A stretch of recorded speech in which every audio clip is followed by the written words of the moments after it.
ಇವತ್ತೊಂದು ವರ್ಷಕ್ಕೆ ಒಮ್ಮೆ ಮಾಡುವ ಅಡುಗೆ ನಿಮಗೆ ಮಾಡಿ ತೋರಿಸುವ. ವರ್ಷಕ್ಕೆ ಒಮ್ಮೆ ಆದ್ರೂ ಈ ಅಡುಗೆಯನ್ನು ಮಾಡಿ ತಿನ್ಲೇಬೇಕು. ಅದನ್ನು ನಿಮಗೆ ಮಾಡಿ ತೋರಿಸ್ತೇನೆ ಈಗ. ನೋಡಿ, ಇದು ಬದನೆಕಾಯಿ. ನೋಡಿ, 2 ರೀತಿಯ ಬದನೆಕಾಯಿ ಉಂಟು. ಇದು ಮಾರ್ಕೆಟಿಂದ ತಂದ ಬದನೆಕಾಯಿ. ಇದು ನಮ್ಮ ಮನೆಯಲ್ಲಿ ಆದದ್ದು. ನೋಡಿ, ಈ ರೀತಿದ್ದು 2 ಸಹ ಒಟ್ಟಿಗೆ ಹಾಕಿದ್ದೇನೆ. ಒಂದೊಂದಿತ್ತು, ಹಾಗೆ ಟೋಟಲ್ 2 ಇತ್ತು. ಅದನ್ನು ತುಂಡು ಮಾಡಿ ನೀರಲ್ಲಿ ಹಾಕಿಡ್ಬೇಕು, ಇಲ್ಲದೆ ಕಪ್ಪು ಆಗ್ತದೆ ಬದನೆಕಾಯಿ. ಅದಕ್ಕೆ ಇದು ನುಗ್ಗೆಕಾಯಿ. ನೋಡಿ, ಈ ರೀತಿ ಇರ್ತದೆ. ಅದನ್ನು ನಾರೆಲ್ಲ ತೆಗೆದು ನಾನು ಹಾಕಿದ್ದು ನೀರಲ್ಲಿ. ಸಾಂಬಾರು ಮಾಡಲಿಕ್ಕೆ ಮಸಾಲೆ ರೆಡಿ ಮಾಡುವ. ಇದರಲ್ಲಿ 4 ಚಮಚ ಆಗುವಷ್ಟು ಉದ್ದಿನ ಬೇಳೆ ಉಂಟು, ಮತ್ತು 3 ಚಮಚ ಕೊತ್ತಂಬರಿ ಬೀಜ, ಸ್ವಲ್ಪ ಇಂಗುಂಟು. ನೋಡಿ, ಸ್ವಲ್ಪ ಇಂಗುಂಟು, ಸ್ವಲ್ಪ ಮೆಂತ್ಯ ಕೂಡ ತಗೊಂಡಿದ್ದೇನೆ. ಒಂದು 15 ಉಂಟು, ಜಾಸ್ತಿ ಬೇಡ, ಜಾಸ್ತಿ ಹಾಕಿದರೆ ಕೈ ಬರ್ತದೆ. 1 ಚಮಚ ಜೀರಿಗೆ, ಅರ್ಧ ಈರುಳ್ಳಿ ಉಂಟು, 5 ಹೆಸರು ಬೆಳ್ಳುಳ್ಳಿ ಉಂಟು. ಇದರಲ್ಲಿ ಕಡಲೆಬೇಳೆ 2 ಚಮಚ ಆಗುವಷ್ಟು ಉಂಟು. ಸ್ವಲ್ಪ ಕರಿಬೇವಿನ ಸೊಪ್ಪು ಉಂಟು, ಒಂದು 12 ಒಣಮೆಣಸು ಉಂಟು, ಕೆಂಪು ಮೆಣಸು. ಎಲ್ಲವನ್ನು ಕೂಡ ಸ್ವಲ್ಪ ತೆಂಗಿನಕಾಯಿ ಉರ್ದು ತಂದದ್ದು. ತೆಂಗಿನ ತುರಿ ನೋಡಿ 1 ಕಪ್ ಆಗುವಷ್ಟು ತಗೊಂಡಿದ್ದೇನೆ. 1 ತೆಂಗಿನಕಾಯನ್ನು 2 ಭಾಗ ಮಾಡಿ ಅರ್ಧ ಭಾಗ ಹಾಕಿ ತಂದೆ. ನೋಡಿ, ಇದರಲ್ಲಿ ತುರ್ದು ತಂದದ್ದು. ಇದನ್ನು ಕೂಡ ಹಾಕುವ. ಹುಣಸೆ ಹುಳಿ ಸ್ವಲ್ಪ ತಗೊಂಡಿದ್ದೇನೆ. ಇಷ್ಟು ಸಾಕು.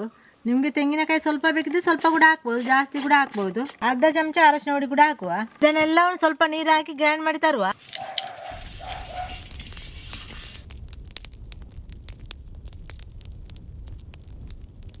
ಇದರಲ್ಲಿ ನುಗ್ಗೆಕಾಯಿ ಮತ್ತು ಬದನೆಕಾಯಿ ಉಂಟು. ಸ್ವಲ್ಪ ನೀರು ಹಾಕಿ ತಂದೆ. ಒಂದು ಅರ್ಧ ಈರುಳ್ಳಿ ಉಂಟು, ಅರ್ಧ ಗ್ರೈಂಡ್ ಮಾಡಿ ಇಟ್ಟಿದ್ದೇನೆ. 2 ಟೊಮೆಟೊ ಉಂಟು, ಇದನ್ನು ಸಹ ಒಟ್ಟಿಗೆ ಹಾಕುವ. ಕೂಡ ಇದಕ್ಕೆ ಹಾಕುವ ಈಗಲೇ. ಮತ್ತು ನುಗ್ಗೆಕಾಯಿ ಮತ್ತು ಬದನೆಕಾಯಿ ಬೇಗ ಬೇಯ್ತದೆ.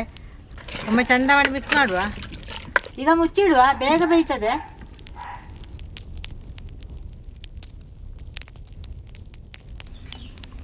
ನೋಡಿ, ಈಗ ಬೆಂದಿದೆ, ತೆಗೆಯುವ. ಜಾಸ್ತಿ ಹೊತ್ತು ಬೇಯಿಸೋದು ಬೇಡ. ನೋಡಿ, ಕುದಿ ಬಂದ ಮೇಲೆ ಒಂದು 5 ನಿಮಿಷ ಬೇಯಿಸಿದ್ದೇನೆ. ನೋಡಿ, ಇಷ್ಟು ಸಾಕು. ಇಷ್ಟು ಜಾಸ್ತಿ ಬೇಯಿಸಿದರೆ ಎಲ್ಲ ಇದು ಕರಗಿ ಹೋಗ್ತದೆ. ನೋಡಿ, ಬದನೆಕಾಯಿ ಎಲ್ಲ ಕರಗಿ ಹೋಗ್ತದೆ. ಹಸಂಡೆ ಬೀಜ ಕೂಡ ಈಗ ಹಾಕುವ. ಅದು ಹಸಂಡೆ ಬೀಜ ಬೇಗ ಬೇಯುವುದಿಲ್ಲ, ಅದಕ್ಕೆ ಬೇಯಿಸಿ ತಂದದ್ದು. ಮತ್ತು ನಿಮಗೆ ಬೇರೆ ಇದು ಹಾಕ್ಬೋದು, ತೊಗರಿ ಬೇಳೆ ಉಂಟಲ್ಲ, ಅದು ಕೂಡ ಹಾಕ್ಲಿಕ್ಕೆ ಆಗ್ತದೆ. ನಾನು ಹಸಂಡೆ ಬೀಜ ಇತ್ತು, ಅದನ್ನೇ ತಗೊಂಡದ್ದು. ಅರ್ಧ ಮಸಾಲವನ್ನು ಹಾಕುವ. ಮತ್ತು ಹಸಂಡೆ ಬೀಜ ಎಲ್ಲ ಬೇಯಲಿಕ್ಕೆ ಬಿಡಲಿಕ್ಕೆ ಇಲ್ಲ, ಬೇಯಿಸಿ ತಂದದಲ್ಲ, ಹಾಗೆ ಚಂದ ಮಾಡಿ ಮಿಕ್ಸ್ ಮಾಡಿದರೆ ಆಯಿತು. ಮತ್ತು ನಮಗೆ ತೊಳು ಬೇಕಿದ್ರೆ ನೀರು ಹಾಕುವ. ಮೊದಲಿಗೆ ಮಿಕ್ಸ್ ಮಾಡುವ ಫಸ್ಟಿಗೆ. ನೋಡಿ, ಎಷ್ಟು ಸಾಕು. ನೋಡಿ, ನೀರುಂಟು. ನೋಡಿ, ಮತ್ತು ದಪ್ಪ ಆಗ್ತದೆ. ಉಪ್ಪು ಸ್ವಲ್ಪ ಕಡಿಮೆ ಉಂಟು, ಸ್ವಲ್ಪ ಹಾಕುವ. ನಮಗೆ ಸ್ವೀಟ್ ಇಷ್ಟ ಇದ್ದರೆ 1 ತುಂಡು ಬೆಲ್ಲ ಕೂಡ ಹಾಕುವ, ಚಿಕ್ಕ 1 ತುಂಡು. ನಾನು ಹಾಕುವುದಿಲ್ಲ.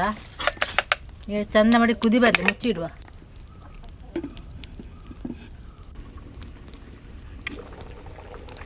ಈ ರೀತಿ ಕುದಿ ಬರಬೇಕು.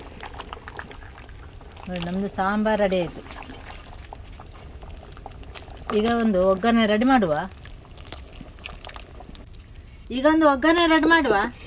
ನೋಡಿ, ಇದು ಮೊನ್ನೆ ಪರಗಿಸಿದ ಕಾವಲು. ನೋಡಿ, ಇದು ನಿಮಗೆ ಓಡ್ಪರ ಮಾಡಲಿಕ್ಕೆ ಕೂಡ ಆಗ್ತದೆ, ಒಗ್ಗರಣೆ ಆಗ್ತದೆ, ಪದಾರ್ಥ ಆಗ್ತದೆ, ಯಾವುದು ಕೂಡ ಇದರಲ್ಲಿ ಮಾಡ್ಬೋದು.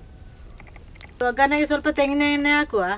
ಮತ್ತು ನಮ್ಮ ಮೊನ್ನೆ ಪರಾಗಿಸಿದ್ದು ನಿಮಗೆ ತೋರಿಸಿದ್ದೇನೆ ಈ ಪಾತ್ರೆಯನ್ನು, ಅದೇ ನೋಡಿ ಇದು. ನೋಡಿ, ಒಗ್ಗರಣೆಗೆ ಸ್ವಲ್ಪ ಸಾಸಿವೆ ಹಾಕುವ. ಮೊದಲಿಗೆ ಸಾಸಿವೆ ಸಿಡಿಲಿ.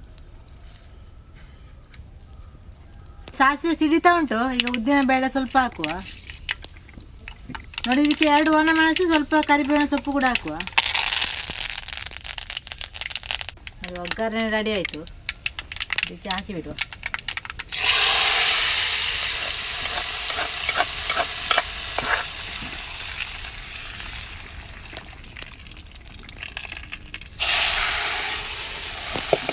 ನೋಡಿ, ಬದನೆಕಾಯಿ ಮತ್ತು ನುಗ್ಗೆಕಾಯಿ ಪದಾರ್ಥ ರೆಡಿ ಆಯಿತು. ನೋಡಿ, ಇದು ಕೆಡ್ಡಸಕ್ಕೆ ನಮ್ಮ ಆಚೆ ಹೆಚ್ಚಾಗಿ ಮಾಡೋದು. ಅನ್ನಕ್ಕೆ ಮಾತ್ರ ಯಾವುದಕ್ಕೂ ಕೂಡ ಈ ಪದಾರ್ಥ ತಿನ್ನಲಿಕ್ಕೆ ಆಗ್ತದೆ ನಿಮಗೆ.